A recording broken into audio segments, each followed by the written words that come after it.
Hello everyone, I am Sonakshi Sharma from Rajasthan School of Law, interning at Law Minds. Today I am presenting a topic that is Historical School of Jurisprudence. So let's begin with our today's topic. So these are the contents which we will discuss in our today's topic. So let's begin with the first our introduction part. In introduction, the abstract and logical approaches to legal interpretation, which were common throughout the Enlightenment, gave rise to the historical school of jurisprudence in the early 19th century. Proponents of this school included Friedrich Karl von Schweigeny and Gustav Hugo. They held that the historical background, cultural customs, and social standards should all be taken into account when interpreting the law. They maintained that laws had their roots in the past experiences and culture practices of a certain community, rather than being only the result of rationalistic ideas. The concept of Volksgeist, or the spirit of the people, was fundamental to the historical school's methodology and stressed the distinctive qualities and developments of legal systems across many countries.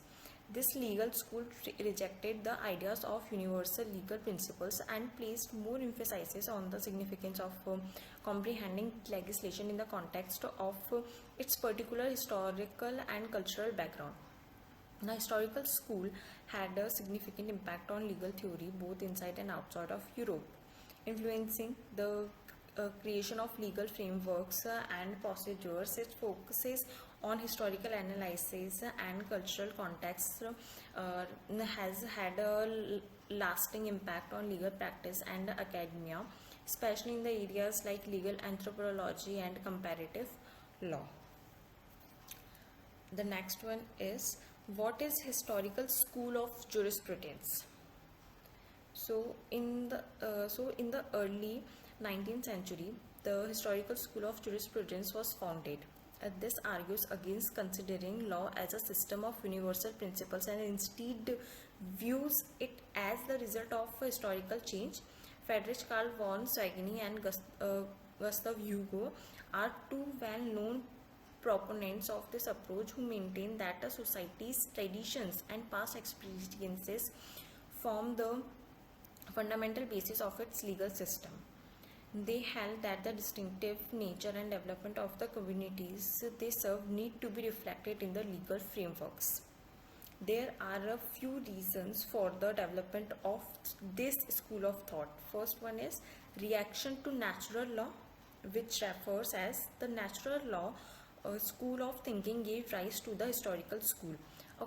According to the natural law idea, laws have been from the beginning of time and are the result of divine forces. It has a strong connection to heavenly and moral goods. The impact of natural law may also be seen in several parts of the Indian constitution. Second one is people-centered law. The historical school of jurisprudence places a strong emphasis on the idea that human beings, not gods, create laws.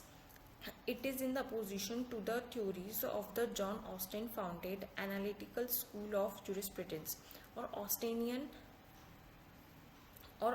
school. The analytical school examines the roots of positive law in lawmakers, the state and judges. The historical school, on the other hand, emphasizes the norm and habits rather than judges or higher authorities are what mold laws.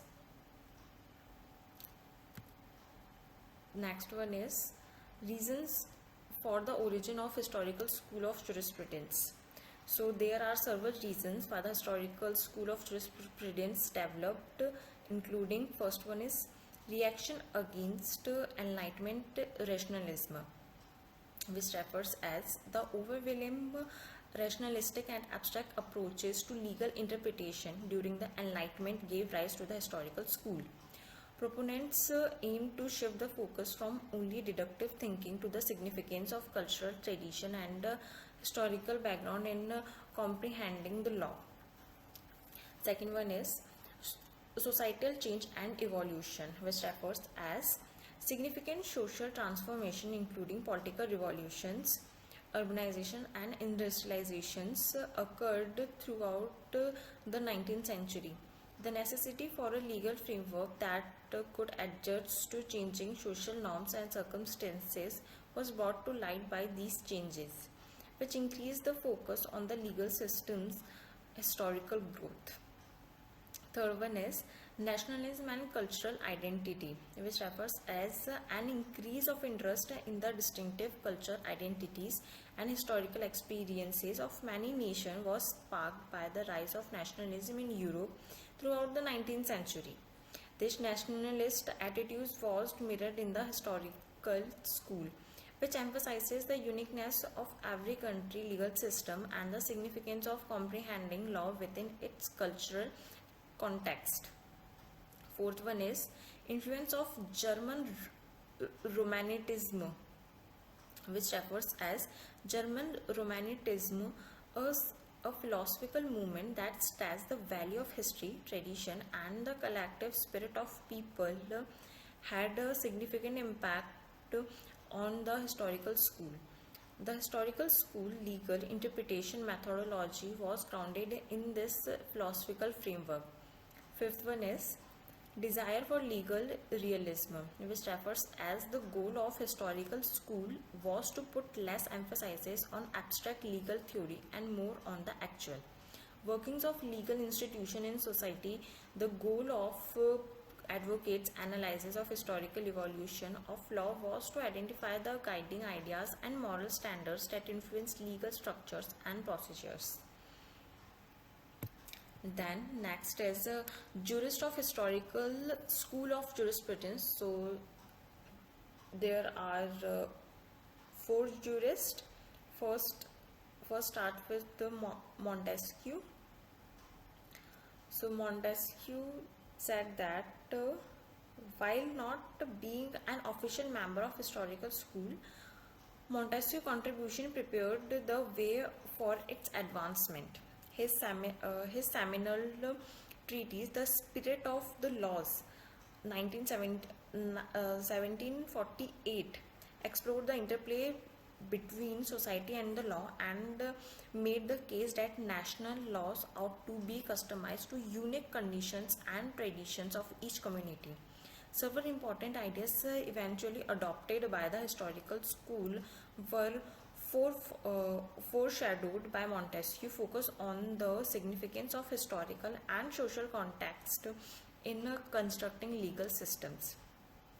Second one is Savigny. Savigny was a leading figure in the historical school, and his contribution laid the groundwork for its growth. Within the school, his system of modern Roman law 1815 to 1831 is regarded as a foundational book.